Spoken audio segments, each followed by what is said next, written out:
Senator.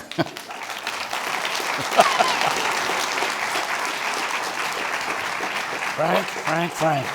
Well, I'd say it's good to see you, but I'm not sure you'd agree. Well, I have to make a comment at the front end of this.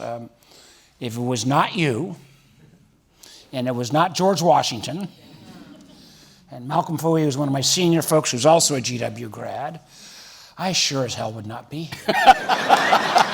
Where would you be instead? Where I'm going to be shortly when I'm done and have to go back and take 14 more. So, and this will be we're not going to get the whole enchilada in tonight. No, I know. But I do want to ask you, are you sorry you didn't major in art history or something? Yeah, but there's a lot of differences in art as well. So let's hit it here. We've been hearing from students in videos. I've got some questions here. There's a lot of concern about where this country is going. There's a lot of concern about the depolarization, about the violence, about threats to free speech. And here we are on the verge of the government shutting down. You Democrats and Republicans are not even talking to one another. What's going on? I've never felt, I've been doing this for a while. And as a young GW student, I worked my way through college working on the Hill.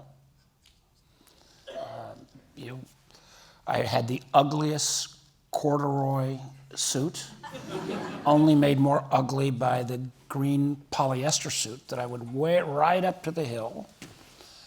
And in fall of 1973, open mail for Abe Ribicoff, and then worked for Ella Grasso. Well, you might say those don't sound like Virginia names.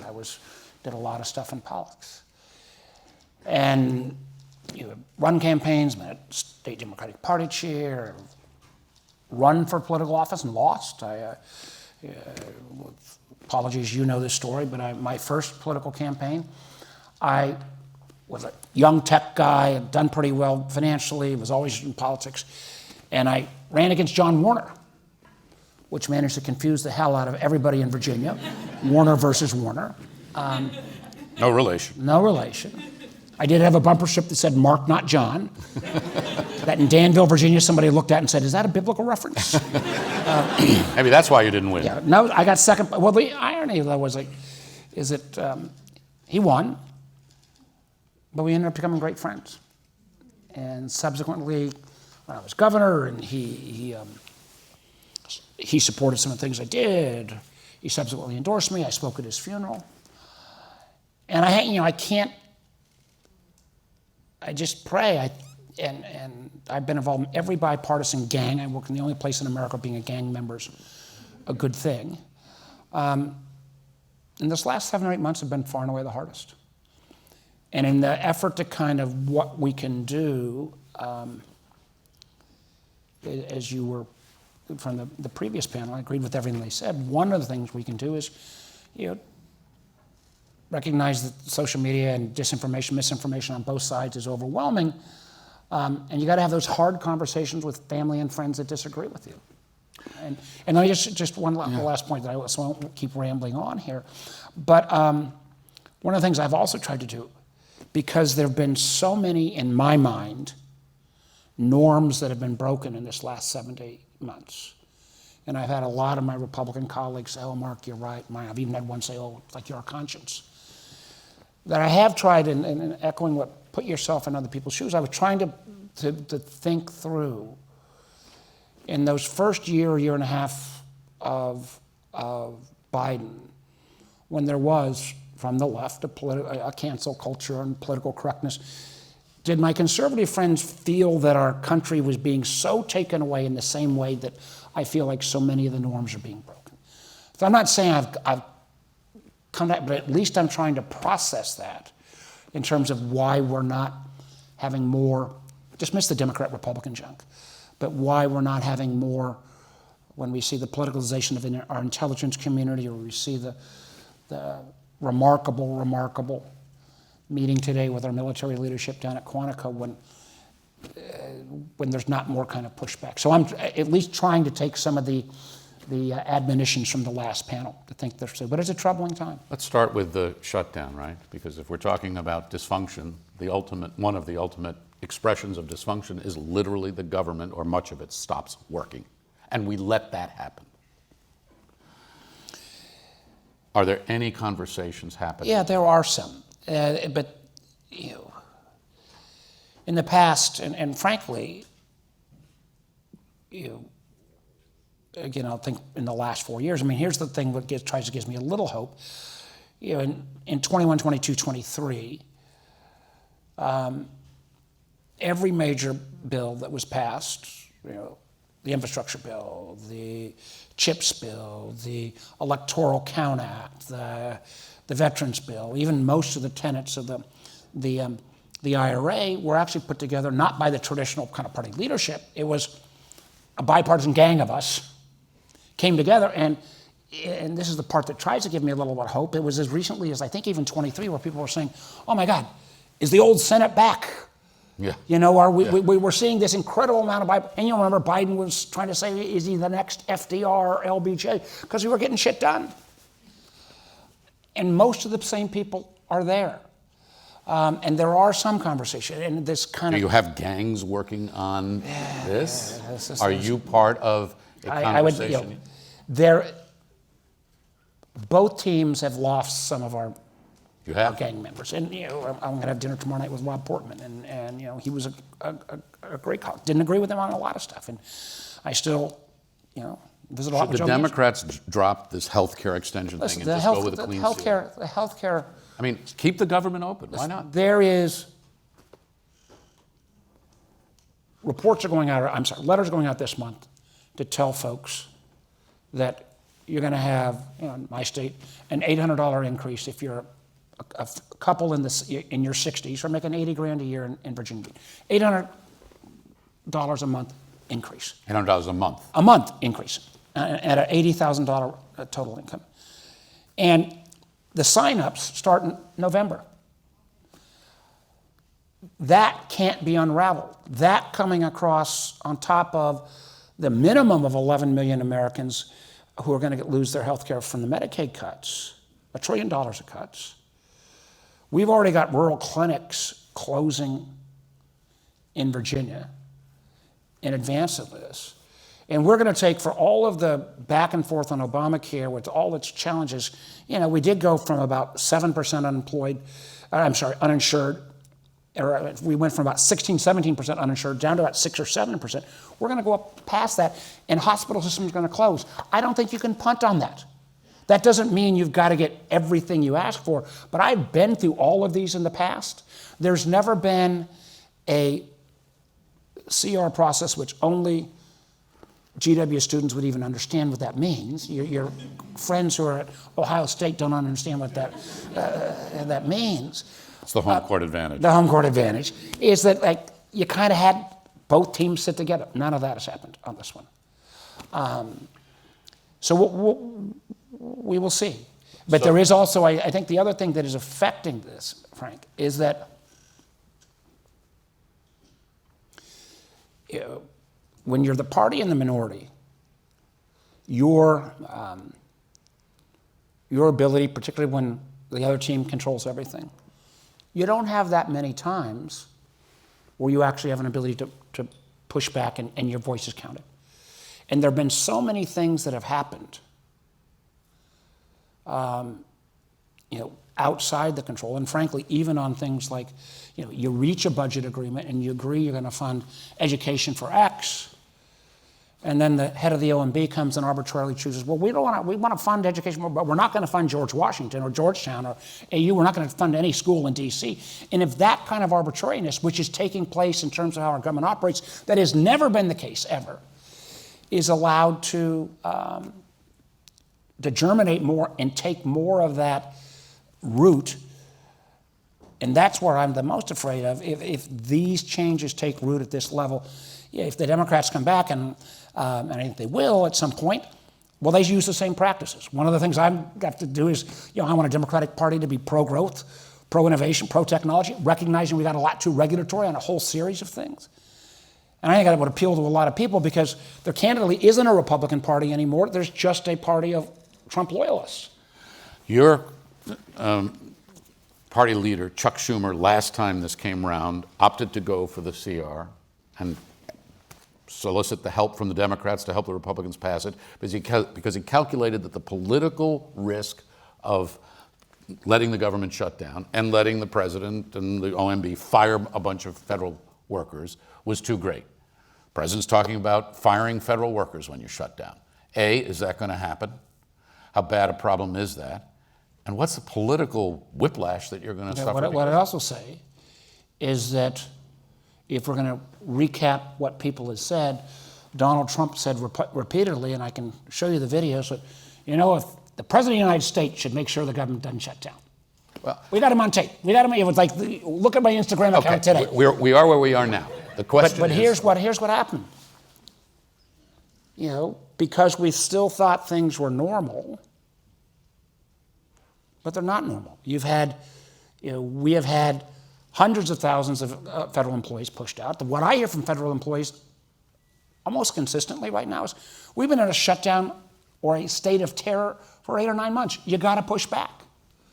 And you then take that on top of what I have pointed out a number of times, I think undermining of the independence and integrity of our intelligence community.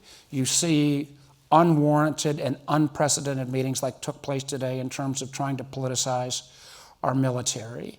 You see arbitrarily choices being made on what to fund and what not to fund. You find federal agencies being completely dismantled without any sign-off by Congress.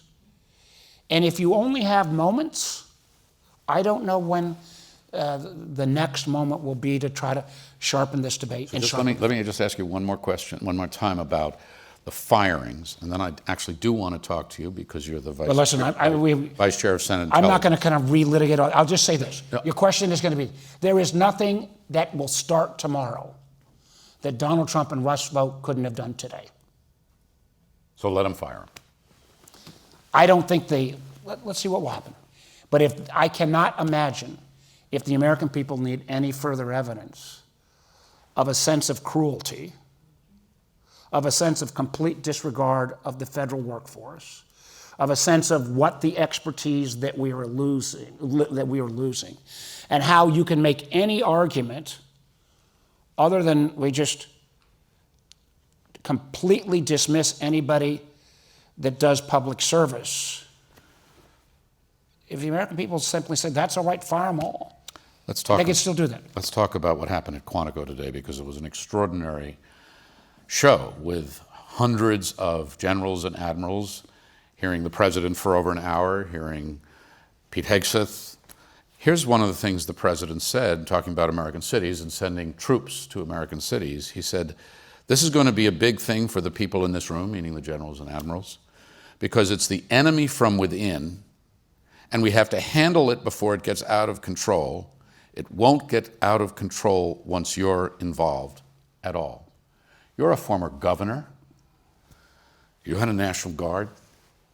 You're vice chair of the Senate Intelligence Committee. Formerly chair. Yeah. What do those words mean? Here's what I'm saying. And I am going to have to set out by 7:30, or 7:25. But what it means is you're trying to politicize the military. Are we going to move away from loyalty to a constitution to loyalty to a person? And I have to tell you the thing that I have more confidence, though, in the integrity of the military to honor their oath than I do, frankly, than most other institutions in our country. What do you say? We've seen academia bend the knee. We've seen law firms bend the knee. We've seen a level of graft in plain sight that in any other time would have been, completely disallowed. You don't have to, lobby anymore. You just go put $100 million or $200 million into some issue that the president wants, and you get, voila, you get the policy. So I actually have a lot of faith in the military because I have been disappointed time and again on our other institutions. And maybe again, I think none of us, and including me, I worked first Trump administration. I disagreed with the president on a lot of things, but I worked closer, for example, with Steve Mnuchin, his Treasury Secretary, than I did with Biden's Treasury Secretary. I thought it would be somewhat the same as the first. It is so radically different that, in my mind, it's jaw-dropping. And I see some of the former. There are bubblings of what's going to be the line, but there's so many lines that have been crossed so quickly that before you mount opposition to one area, they've moved on to another. And I just think that also speaks to why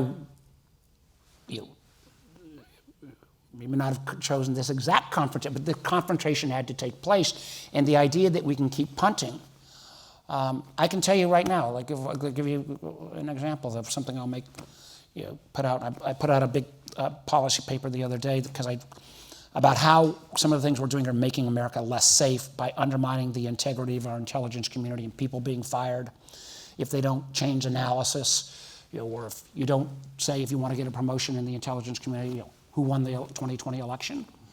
And if you answer wrong, you're not. That's not the way. If we cook the books on our intelligence, that's how we get into a war in Iraq. And that was not the intelligence community's. That was the policymakers' fault. But if you force the analysts to do the wrong thing, and it is happening at a level, again, from my Republican colleagues, they are like, Mark, you're right, but they've not raised the flag yet. And they are saying you're right, oh, yes, but they're not. Yes, they're trust. I don't know if the audience knows. About a third of the FBI agents who do counterterrorism, about a third of the FBI agents who do counterespionage, spying, third that do cyber, are all now detailed on these immigration activities. They're not arresting people. They're taken off their duties. So when we are made less safe, we are made less safe when you fire senior national intelligence officials, which the Director of National Intelligence did, when they wouldn't change the conclusions about some of the gangs in Venezuela. Maduro is a bad guy, the gangs are a bad guy, but if the complete linkage there, people were fired. I assure you, I believe very strongly, and I put out, won't share it tonight, that we are not having the intelligence sharing we used to have because people are unsure, our allies, whether secrets will be kept. That doesn't make us more safe. And again, I have more affiliation now with the intelligence community, which I had very little knowledge of before I got this job. They don't get the attention the military does, but the most sacred thing is you don't expose CIA agents. I know you were on. That's happening. So but so you say, and the part that I'm, spun up on is, these are not normal times. So I know they're not normal times. You've got to go back, but I want to get a question in from somebody. Let me get that back. Okay, it was a question from Alex, I believe. Who says, what do you say to students? I'm so disillusioned with politics. What do you say to us? Yeah. How many people in this room, students, have thought of going into some form of public service? Okay, it's at George Washington University. For our television audience, our C-SPAN audience, that's a lot of hands. What do you say to them? I say there's still nothing more noble. There's nothing more frustrating. But at the end of the day, rewarding, because at the end of the day, what you're trying to do is help the public good. And I find that it's like one of those obligations, I'm not making complete comparison here about paying taxes, but then when the president says if you pay taxes, you're a sucker, I think we need it more, people of goodwill across the political spectrum. Some of my best Republican friends are extraordinarily conservative. When I was governor, I had a 2-to-1 Republican legislature. We got shit done. We named best managed state, best state for business, best state for preschool through graduate school, because we got shit done. I know, will C-SPAN bleep that out? We'll leave it up to them. We'll leave it up to them. But You're using technical terminology now. Technical terminology, in terms of the new online stuff. Yeah. What I'd say is, I know you want to throw a shoe at the TV or a shoe at the screen. I feel the same way, and I'm sometimes inside the TV. But when you do that, you default the power to the extremes. And I still am a firm believer that policy is best made with some level of compromise and bipartisan. It's not because it's intellectually better, but I will do a great reveal at this point. Congress never gets it right entirely. I've never, of course I was a venture capitalist. I never invested in a business that got it right 100% the first time. So if you have both teams committed to the solution, when you screw up, you can then will have both teams committed to the fixes. And the classic points on there were some good things in the Trump tax cuts in 2016. There was no Democrat involved in that. There were some, good things in Obamacare, but there were mistakes made in Obamacare. There was no Republican involved to any degree. There were a couple on the fixes. So I do think you still need to find some level of common ground. It's much harder. There is no trusted source of truth. You guys have got it exponentially harder than Frank and I had it growing up. But I got to trust you. I still think we live in the best country in the world. I still think, the notion of opportunity in this country is the thing that is our secret sauce.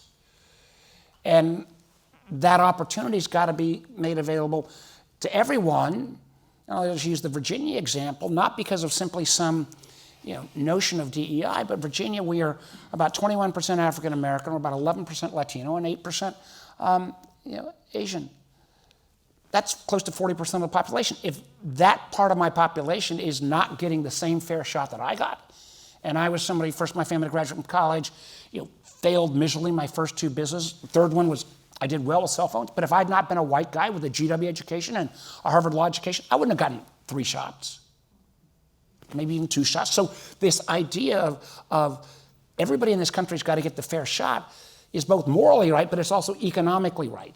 And if you tune out and kind of go back to kind of a modern tribalism, you're never going to have a whole that can, maximize everybody's opportunity and maximize that's incredibly remarkable things. This is what we heard from our students again and again. Tribalism is not what we should be doing. Figuring out how to come together, how to listen across differences, and how to collaborate. And maybe it will take you. I hope it doesn't take that long, right? It needs to happen now. Well, it does need to happen, and that's why we've got to have you guys, stay engaged. I try to make sure that when we do our interns, I don't get everybody of the same, political persuasion. I want people to see that, not all Democrats are crazies and not all Republicans are heartless. I know you need to run back to the Hill now. What's next, and what should we expect? And then that will be your swan song here. What's next? Yeah. Well, tomorrow's another day. Cliche police. No, it's just listen. You gotta. No, but what's happening? I think I hope and beg and plead, and I will sit down with anybody any time. We can navigate this out. One of the things that I think we should put into the mix right now, we're going to have this, I think, remarkable devastation on health care. And some people say, well, we can deal with it later. I don't think we can deal with it later. At the same time, mostly due, I would say, to the president's tariff policies, we are having chaos and a recession that get close to a depression in terms of farmers in this country. And we could have, particularly row crops like soybean, we could have 25, 35% foreclosures and defaults. And so I do think the country's going to have to step up on helping our farm community. And we want to step up. If we have to say if our Republican friends want more of the farming, and agriculture is still the number one interest in Virginia, it's spread across a lot of venues. Farmers not just for Republicans, it's for all of us. Healthcare is not just for Democrats, it's for all of us. And if we got to find a way, back to yes. At the end of the day, the most thing I would say to folks is hire people that can get to yes. The biggest difference between business and politics in my life is if I didn't show a profit and run a business and get things done, I might have the greatest idea in the world, but it would never happen. In politics, and you know this, Frank, there's a whole lot of guys and gals on both teams that can tell you what they've been against, but they don't get measured by what they get right, by what they get done. You always need some that kind of poke both sides, but if we don't hire people that can get to yes, then we're screwed. Well, I hope we're not. You have a lot to do. Look, I really, first of all, I really thank you for taking the time out of what is an insane. I told you, Frank Sesno, who does a great job and a friend for 25 years. Let's give Frank. And the fact that, how many people in the administration here will probably upset. When I went to GW, tuition all in was less than $5,000. You don't want to open up that can of worms. But I wouldn't be sitting here if George Washington hadn't given me the opportunity to get exposed to this, all of the good, bad, and the ugly of government and politics.